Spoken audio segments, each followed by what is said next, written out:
Hello friend. आज से हम शुरू करने वाले एक मांगा। ये मांगा काफ़ी मज़ेदार है, तो आपको सुन काफ़ी मज़ा आने वाला है। तो एक हमारी स्टोरी की शुरुआत होती है, हमारे मेन कैरेक्टर की आंखें खुलती है। वो बोल रहा होता है कि कितना सुंदर है ये, कि ये कौन सी जगह है। वो ये सोच ही रहा होता है, तभी उसे एक मिस्टीरियस आवाज़ आती है। वो बोल रही होती है, अच्छा तुम उठ गए, तो मैं एक दुनिया में भेजने वाला हूँ जिसमें केवल आदमी ही नहीं, मॉन्स्टर, घोस्ट, डिमोन और गॉड भी पाए जाते हैं।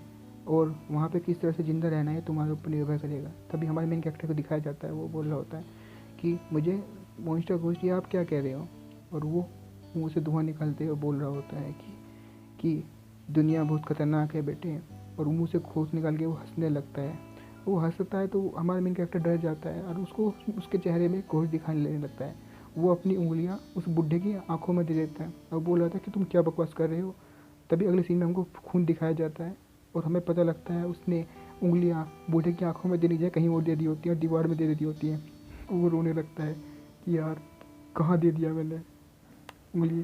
तभी वो बोल रहा होता है कि बहुत ज़्यादा दुख रहा है, बहुत ज़्यादा दुख रहा है। ये सीन काफ़ी फनी हो जाता है। तभी उसके चारों तरफ देखता है कि ये कहाँ है, मैं कहाँ पे हूँ। तभी देखता है, अरे लगता है कि वो बूढ़ा सही बोल रहा था, इस दुनिया में ये कोई दूसरी दुनिया है, यहाँ पे मॉन्स्टर, घोस्ट, डिमोन सब पाए जाते होंगे। तब तो मैं गया। वो भी सोच ही रहा होता है कि मेरा शरीर कितना दुबला पतला है। और वो आसपास देखता है कि अरे ये तो बहुत ज़्यादा टूटा फूटा घर है। लगता है कि मैं इस जन्म में भी गरीब हूँ, पिछले जन्म में भी गरीब था, इस जन्म में भी गरीब हूँ, साला नसीब ही ख़राब है। तभी खिड़की के पास देखता है। खिड़की से एक चाँद की रोशनी घर के अंदर आ रही होती है और खिड़की के पास जाता है।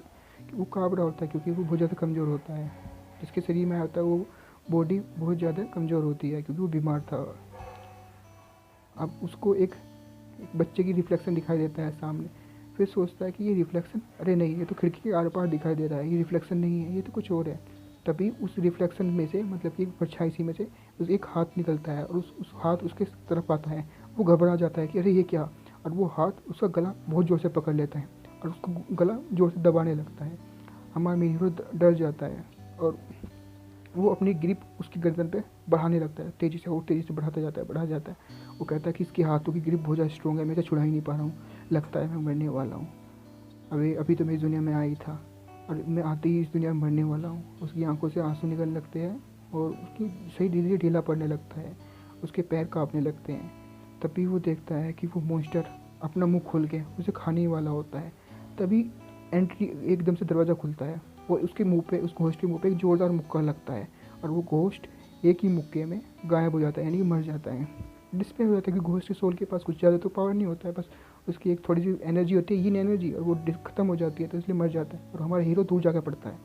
तभी दिखाया जाता है कि जो अंकल जिसने मारा होता है उसके हाथों से धुआं निकल रहा होता है और वो कहता है, हे बच्चे तुम ठीक तो हो ना। उसकी तरफ हाथ बढ़ाते हुए बोलता है, खड़े हो जाओ, तुम ठीक तो हो ना।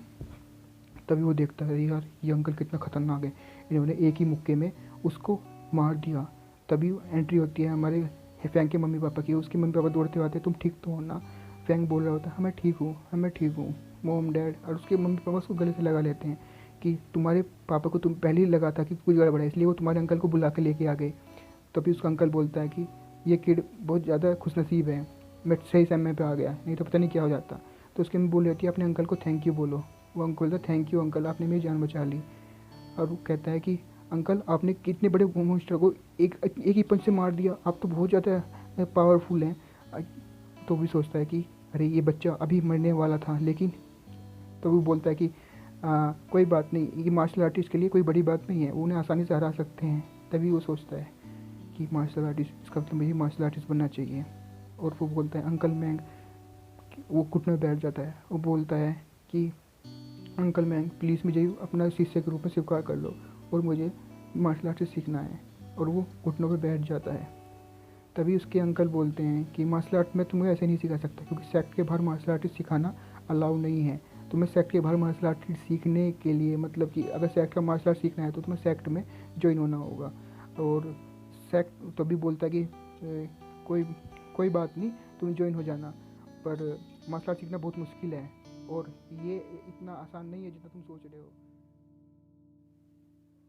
वो कह जाने लगता है कि अगर तुम्हें सीखना हो तो आके सीख सकते हो, पर ये इतना आसान नहीं होगा। और फिर कहकर चला जाता है और अपने मम्मी पापा से पूछ लेना आने से पहले। तो अगले सीन में हमको दिखाया जाता है उसकी मम्मी रो रही होती है, बोल रही थी नहीं मैं ऐसे जाने नहीं दूँगी।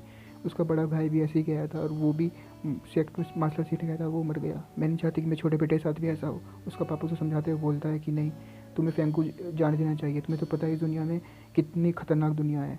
और अगले सीन में हमको फैंग दिखाया जाता है बिस्तर पे लोटा हुआ। वो सोच रहा होता है कि मैं अभी इस दुनिया में आया था और मैं फिर से मरने वाला था, कि मैं बहुत ज़्यादा हार्ड वर्क करूँगा और मार्शल आर्टिस्ट बन के दिखाऊँगा।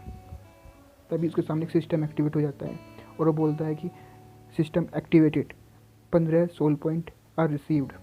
वो कहता है कि आ, इस तो फिर यही हमारा सीन ख़त्म हो जाता है, यही मांगा ख़त्म हो जाता है। तो इसमें सिस्टम की एंट्री हो चुकी है।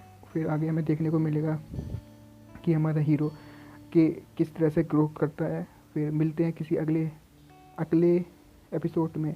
तब तक के लिए टाटा बाय बाय।